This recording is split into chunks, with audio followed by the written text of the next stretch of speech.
ഭർത്താവ് നിങ്ങളുമായിട്ട് മുഖത്തോട് മുഖം നോക്കി ആദ്യ രാത്രി മുതൽ കീരിയും പാമ്പുമാണ്. 4 പിള്ളേരും ഉണ്ട്.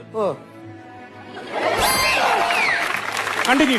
ഞാൻ സരസ്വതിയുടെ ഒരു കാര്യം ചോദിക്കട്ടെ, നിങ്ങളുടെ വിവാഹം അറേഞ്ച്ഡ് മാരേജ് ആണോ? അടിച്ച് ചപ്പാക്കുറ്റാൻ പറഞ്ഞിട്ടുണ്ട് കേട്ടോ. മര്യാദ സംസാരിക്കരുത്. ഞാൻ വന്നപ്പോഴേ ഞാൻ ശ്രദ്ധിക്കാം നിങ്ങളെ.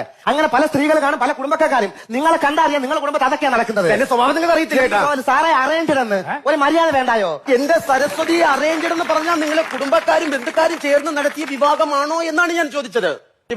ഞാന് ഉത്സവപ്പറമ്പിൽ പറഞ്ഞ ചെണ്ടമേളമൊക്കെ ചിങ്കാരിമേളൊക്കെ കൊട്ടി നടക്കുവായിരുന്നു. അതെ. അങ്ങനെ നടക്കുന്നതിനിടയ്ക്ക് പിന്നെ ഞാൻ രമണണ്ണ കണ്ട്. രമണണ്ണ ഭയങ്കര മേളക്കാരനാ. അങ്ങനെ ഞാൻ രമണ പറമ്പിൽ വെച്ച് ഇങ്ങനെ ഉത്സവപ്പറമ്പിൽ വെച്ച് എപ്പോഴും കണ്ടുമുട്ടാറുണ്ട്. പിന്നെ കണ്ടുമുട്ടുന്ന ക്ഷേത്രത്തിൽ വെച്ച് സംസാരിച്ച്, പിന്നെ സംസാരിച്ച് രമണണ്ണ ഞാൻ വീട്ടിൽ തിന്നേ വെച്ച് സംസാരിച്ച്, അവസാനം രമണണ്ണ കയറി വീട്ടിനകത്ത് ചോറ് വെച്ച്, ഞാൻ കറി വെച്ച്, നാട്ടുകാർ പലതും ഭിത്തിയിൽ എഴുതി വെച്ച്, അവസാനം വാഴപ്പനെ കൊണ്ടിട്ട് ഞങ്ങളെ പൊക്കി കല്യാണം നടത്തിച്ചു.